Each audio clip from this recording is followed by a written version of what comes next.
के अग्रवाल साहब को आमंत्रित करता हूं। अर्थशास्त्र विभाग के एचओडी हैं लखनऊ विश्वविद्यालय में। बहुत शुक्रिया सर हमारे साथ जुड़ने के लिए।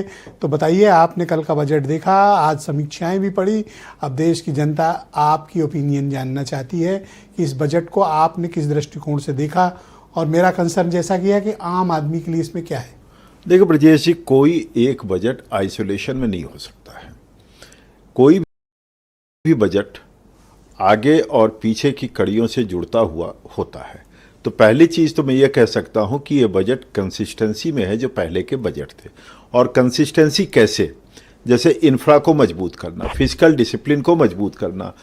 अभी प्रोफेसर अभिषेक मिश्र जी ने बड़ी अच्छी बात कही कि जो 4.4% का टारगेट था फिजिकल डेफिसिट को, उसको मेंटेन किया गया है, यानी कि जो टारगेट रखा गया उसको मिलाया गया, वो मान रहे हैं। तो ये अच्छी चीज़ होती है। इसी प्रकार से अगर हम ऋणग्रस्तता की बात आई तो पहले 56% से थोड़ा ऊपर था, थोड़ा नीचे आ गया है।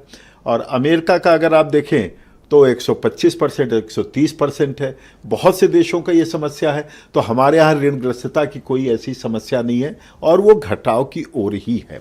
और इसी वजह से आप देखेंगे कि जो ब्याज का भार है वो थोड़ा थोड़ा कम हो रहा है और इन्फ्लेशन कंट्रोल में है। आम आदमी से जुड़ी हुई चीज़ें हैं सारी। और जब ये सारी चीज़ें होती हैं तो निश्चित तौर पर जो कैपेक्स की चर्चा अचानक से भारतीय अर्थव्यवस्था में इसके पहले नहीं हुआ करती थी, ये कैपेक्स की चर्चा पिछले 5-10 वर्षों से ही भारतीय अर्थव्यवस्था में होना शुरू हुआ है। तो कैपेक्स को लेकर के आप देखें, कोविड काल में देखें, उसके पहले देखें और उसके बाद में देखें, एक कंसिस्टेंसी है कि अपवर्ड ट्रेंड है और उस अपवर्ड ट्रेंड में वो बढ़ता हुआ दिखाई पड़ता है।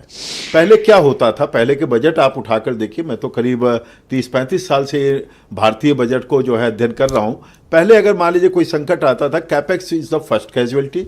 दूसरी कैजुअलिटी होती थी आर्म्ड फोर्सेस के लिए, डिफेंस के लिए जो एलोकेशन होता था वो दूसरी वर्स्ट कैजुअलिटी। आप 91 से लेकर के 96 तक का बजट देखेंगे तो आपको लगेगा इन दोनों पर सबसे बड़ा प्रहार हुआ था। यहाँ पर कोविड के बाद भी दोनों को आगे बढ़ाने का काम किया गया। मुझे लगता है ये भी आम आदमी से जुड़ा हुआ, अर्थव्यवस्था से जुड़ा हुआ मुद्दा है। फिर हम आते हैं कि बात आती है कि प्रोडक्शन सेक्टर में क्या हुआ, मॉडर्नाइजेशन में क्या हुआ। क्या हम ये नहीं देख पा रहे हैं कि नए सेक्टर सृजित किए जा रहे हैं? क्योंकि हमेशा क्या होता है, बजट एक साथ सारी चीजों, कोई भी एक बजट सारी चीजों को एक साथ प्रस्तुत नहीं कर सकता। अच्छा, आपने महसूस किया कि ये एक लोक लुभावन बजट नहीं है? मतलब जैसे कि हम लोग को आदत है ना कि इतनी छूट मिल गई, भाई हम लोग तो आम बहुत अच्छा प्रश्न, मैं इसका जवाब देता हूं। लोक लुभावन नहीं है, बहुत संक्षेप में देता हूं।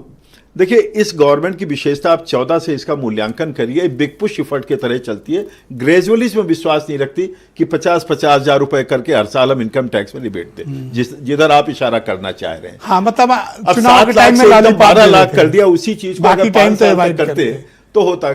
परसों कई चैनल से बात किया मुझसे, मैंने यही कहा कि आप क्या चाहते हैं, 20-20 हजार रुपए बांटेंगे, वो नहीं हुआ है। जीएसटी आप देखिए, जिसको लेकर के हमेशा चर्चा हुआ करती थी, जीएसटी अब जो है बजट के दायरे से बाहर है। जीएसटी काउंसिल के पास है, फेडरल टैक्स हो गया एक तरह से। भारत के शब्द में ये शब्द इस्तेमाल नहीं होता, लेकिन अमेरिका में होता तो फेडरल टैक्स से कहा जाता वो, और जिसमें सारे राज्य शामिल हैं, किसी भी दल के हों, और केंद्र सरकार। मैंने मेंशन किया कि 42% हमें मिलेगा, हालांकि मिलना 45% चीजें हैं। इनकम टैक्स का भी है, एक्साइज का भी कलेक्शन जो होता है, और जो जीएसटी का कलेक्शन सरकार का है, केंद्र सरकार का, उसमें से हिस्सेदारी है। जो 50% राज्यों को मिला वो तो पहले मिल ही चुका है। उसके अलावा जो केंद्र को मिला है वो सारे टैक्सों का जो डिविजिबल पूल है उसमें जीएसटी भी शामिल है, उसमें 40% देना है। ये वित्त आयोग का रिकमेंडेशन है, उसका कोई वायलेशन हो नहीं सकता, और मुझे नहीं लगता किसी राज्य सरकार ने आज तक इसका कोई कंप्लेंट। तो आप इस बजट को क्या आंकते हैं? और मैं इस बजट को मानता हूं कि एक कंसिस्टेंसी वाला बजट है, क्रमबद्धता वाला बजट है, और अपने बड़े लक्ष्य को दिमाग में रख करके चल रहा है। और हर बजट में आप एक आकलन करेंगे तो 2014 से आप पाएंगे कि हर बजट में 4-5 ऐसी वस्तुएं जरूर आइटम लिए जाते हैं जो नए ग्रोथ इंजन को सृजित करते हुए आगे बढ़ते हुए दिखाई पड़ेंगे। तो इस बजट में भी वो चीज स्पष्ट रूप से दिखाई पड़ रही है। बहुत बहुत धन्यवाद।